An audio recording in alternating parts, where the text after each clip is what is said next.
지금 이 채널에서 진행되고 있는 태평양 전쟁 전황 시점에서 약 7개월 전인 1943년 3월 초 라바울을 본거지로 하는 일본군은 육군 51사단 병력 약 6,900명을 라바울에서 동부 뉴기니의 레이까지 해상을 통해 수송하기로 하고 작전에 들어갑니다. 하지만 이를 알고 있던 연합군 항공대 일본 수송대는 괴멸적인 타격을 입었고 수송 중이던 병력 6,900여 명 중 3,000명이 전사하는 사태가 벌어집니다. 비스마르크 해전 또는 일본에서는 전투가 벌어진 해협 이름을 따서 단피루의 비극이라고 알려진 이 사건의 결과로 일본군의 바다를 통한 라바울에서 레이까지의 대규모 보급은 사실상 막혀버렸습니다. 남쪽 바다로 갈수록 연합군의 제공권에 장악당하는 실정이기 때문에 일본군은 동부 뉴기니 후원반도의 북부 해안에 거점을 마련하고 거기서부터 남쪽으로 가로질러 레이로 가는 육로를 개척하는 계획을 세웁니다. 당시 뉴 브리튼 섬에 비행장을 건설하고 있던 일본 육군 독립공병 제30연대가 있었는데 일본군 사령부는 이 부대에 후원반도 북부 해안부터 레이까지 육상 보급로가 가능한지 정찰하라는 명령을 내립니다. 명령을 받은 독립공병 제30연대장 무라이 쇼지로 중좌는 통신 1개 분대와 군의관 1명을 포함해 50명으로 특별 공작대를 편성하고 기타모토 마사미치 소위에게 지휘를 맡겼습니다. 비스마르크 해전이 끝난 지 열흘 후인 1943년 3월 13일 기타모토 고사쿠타이, 기타모토 공작대는 세 척의 단정에 몸을 싣고 뉴 브리튼 섬을 떠났습니다. 이 지도는 기타모토 공작대가 도착한 후원반도를 확대해서 나타낸 것입니다. 기타모토 소위가 이끄는 부대는 단정을 타고 동부 뉴기니와 뉴 브리튼 섬 사이의 해협을 돌파해서 후원반도 북부 시오에 도착합니다. 여기서 기타모토 공작대는 해안을 따라 시오 서쪽에 있는 키아리까지 항해한 후 100여 명의 원주민 포터들과 함께 레이로 가는 길을 정찰하기 위해 산지로 접어듭니다. 북부 해안지대에서 남쪽의 레이까지는 여기 보시다시피 산악지형인데요. 이 지역에는 사루아겟 레인지, 사루아겟 산맥이 자리 잡고 있고 키아리에서 레이까지 직선 거리만도 거의 100km에 가깝습니다. 하지만 이곳에는 걸어서 돌파할 수 없는 험준한 지형, 습지대 등이 많아서 실제 이동 거리는 훨씬 더 멀 것이라는 건 분명했습니다. 기타모토 소위는 부대가 하루에 22km씩 행군해서 3주 후에 레이에 도착한다는 행군 계획을 세우고 작전을 시작했습니다. 이미 어려움을 가정하고 시작한 작전이었지만 산맥으로 들어갈수록 지형은 상상을 초월할 정도로 험했습니다.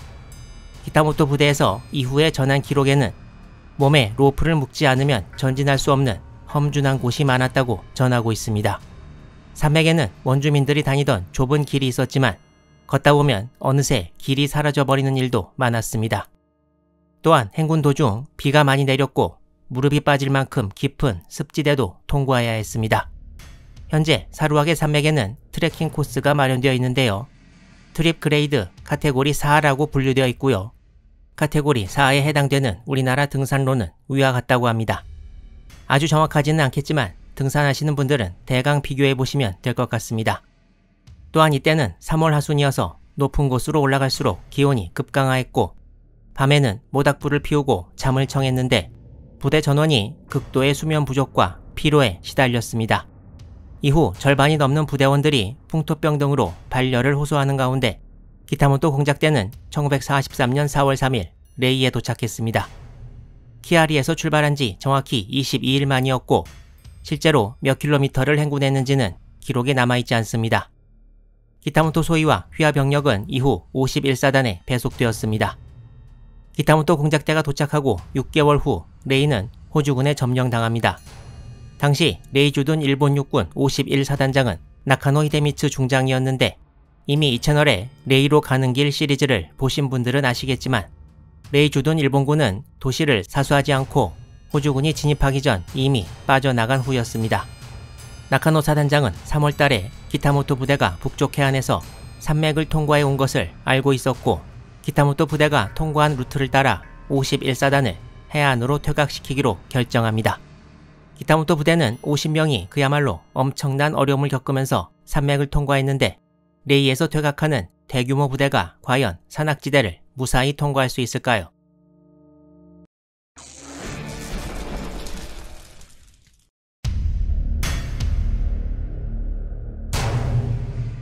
레이에서 퇴각하는 51사단의 퇴각로에 관련해서는 두 개의 선택지가 있었습니다. 북쪽 해안 끝으로 올라가면 일본 20사단 본거지인 마당이 있는데 여기까지 올라가는 길은 마캄강을 따라 대체적으로 평지입니다.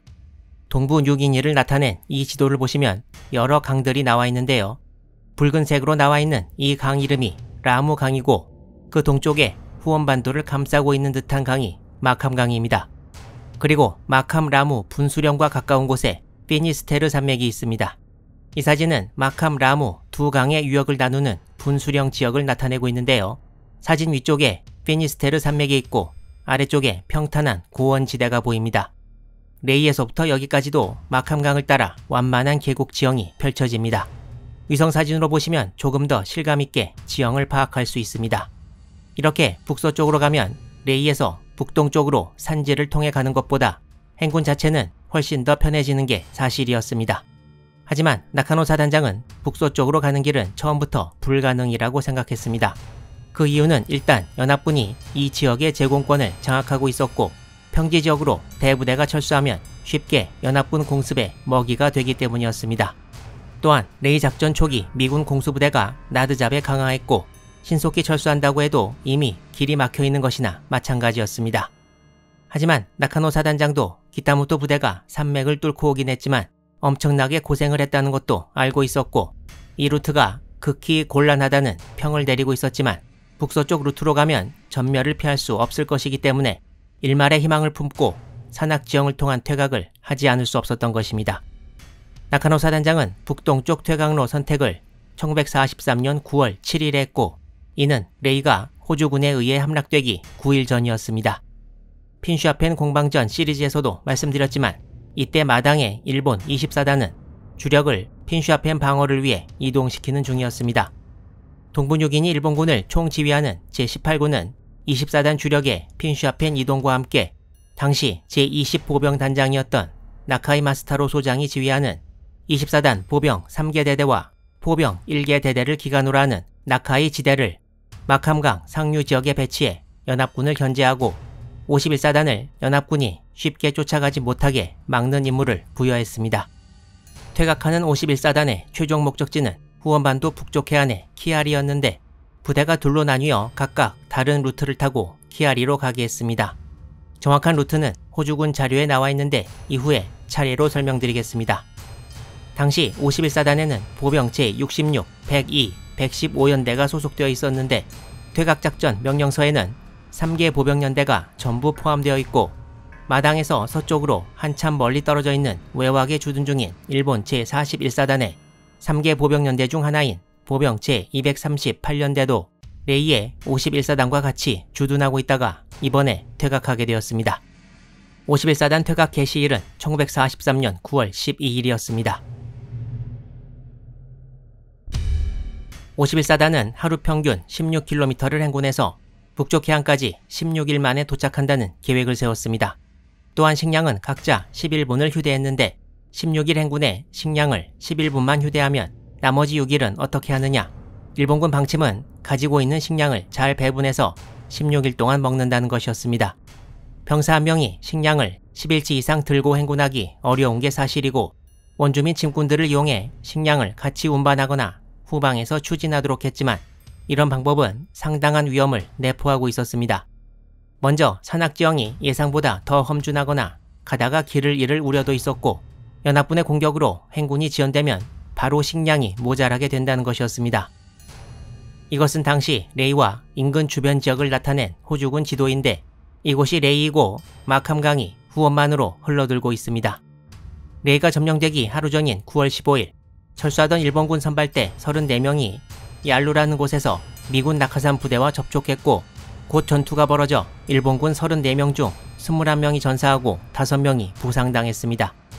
일본군 사령부는 51사단 퇴각로가 발각되었다고 판단했고 당초 예정된 루트를 포기하고 새로운 경로로 퇴각해야 했습니다.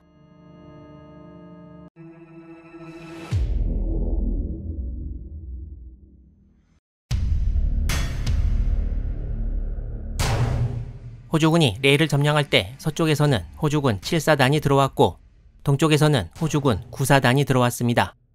연합군 수뇌부는 레이 인근을 확보한 것에 만족하지 않고 마캄강과 라무강 인근 지대를 전부 점령해서 혹시라도 일본군이 마당에서 남쪽으로 진출하는 것을 막으려고 했습니다.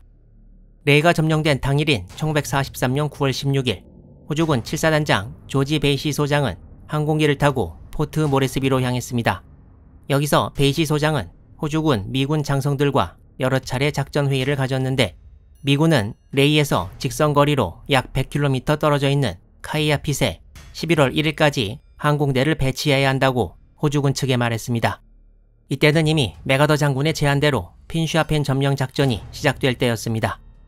연합군은 레이 점령이라는 목표 달성 후에 그야말로 잠시도 쉬지 않고 다음 작전에 돌입한 셈인데요. 이때는 아직 호주군 7사단 병력이 레이 부근에 전부 배치되지 않은 상태였습니다. 그럼에도 불구하고 먼저 호주군은 카이아핏과 카이아핏에서 약 70km 떨어져 있는 둠프를 점령하기 위한 작전에 돌입했습니다. 당시 호주군 7사단에는 18, 21, 25여단이 소속되어 있었는데 25여단은 레이에서 다음 작전을 위해 나드잡으로 돌아가는 중이었고 21여단은 일본군 퇴로를 막기 위해 대대 단위로 여러 곳에 분산되어 있었고 18여단은 아직 동부 뉴기니 최남단 포트 모레스비에 있었습니다. 호주군은 레이를 점령한 후 그곳에서 많은 양의 일본군 문서를 노획했으나 아직 동부 뉴기니 일본군의 편제나 작전 계획을 완전히 알지는 못했습니다. 레이와 살라마와 부근을 지키던 부대가 51사단이었다는 것, 그리고 마당에 주둔한 부대가 24단이라는 것을 대충 짐작했지만 확신은 못하는 상황이었다고 호주군 기록은 말하고 있습니다. 레이가 점령된 지 하루 뒤인 1943년 9월 17일이 밝았습니다. 레이 동쪽에는 호주군이 도하작전을 할 때 크게 고생한 부수강이 있는데요. 이번에는 퇴각하는 일본군이 부수강을 서쪽에서 동쪽으로 건너려고 시도합니다. 당시 일본군 기록에는 강폭이 약 200m, 유속이 초속 5, 6m로 도하하는 것이 매우 어려운 상황이었다고 말하고 있습니다. 호주군이 했던 고생을 이제는 일본군이 할 차례가 된 것입니다. 일본군은 일단 17일은 강안에서 야영을 하고 18일에 도하 지점을 찾으려고 했으나 이 또한 쉽지 않았습니다. 공병대원들이 가교를 놓으려고 시도했지만 거친 물살에 2명이 쓸려가면서 이 또한 실패로 돌아갔습니다. 다음 날인 9월 19일 일본군은 더 상류로 올라가 공병대원들이 밀림에서 커다란 나무를 잘라 걸어갈 수 있는 다리 2개를 만들고 51사단 병력들이 도하를 시작했습니다. 퇴각하는 병력 전체가 이 간이 다리를 통해 도하를 완료한 것은 9월 22일이었다고 일본군 기록은 말하고 있습니다. 나카노 사단장은 천우 신조로 호주군의 공격을 받지 않고 도하를 완료했다고 전후회상에서 말하고 있습니다. 여기까지는 일본군 기록이었고 호주군 기록도 당시 존재하는데요. 호주군 일부 부대가 부수강 서안에서 일본군 대부대를 목격했는데 행군하는 일본군을 329명까지 세웠다는 기록이 있습니다. 호주군 기록은 일본군이 짐을 많이 지고 완전 무장했다고 말하고 있고 부상당하거나 아픈 병사들이 힘겹게 이동하는 모습도 보았다고 말합니다. 일본군을 발견한 것은 9사단에 소속된 호주군 독립중대 병사들이었고 부수강을 건너려고 하는 일본군과 전투를 벌였다는 기록은 없습니다. 호주군은 레이 점령 후 일본군이 쓰던 항구를 획득했지만 나드잡까지 가는 포장 도로가 없어서 보급에 애를 먹고 있었습니다. 연합군이 이 도로 건설에 박차를 가하는 동안 서쪽의 7사단은 계속 나드잡에서 항공수송을 받아야 했고 9사단은 상륙해변에서 계속 선박을 통해 보급을 받아야 했습니다. 이때쯤이면 이미 연합군도 일본군 51사단이 북서쪽이 아닌 산지를 통해 후원반도 북쪽으로 가려고 한다는 것을 짐작했는데요. 호주군이 9월 22일까지 방금 언급한 일본군 329명 이외에 퇴각하는 51사단 본대를 목격했다는 기록은 없습니다. 이제 산지에 들어선 일본군은 과연 퇴각에 성공할까요? 다음 영상에서 이 지역의 전투 상황 계속됩니다.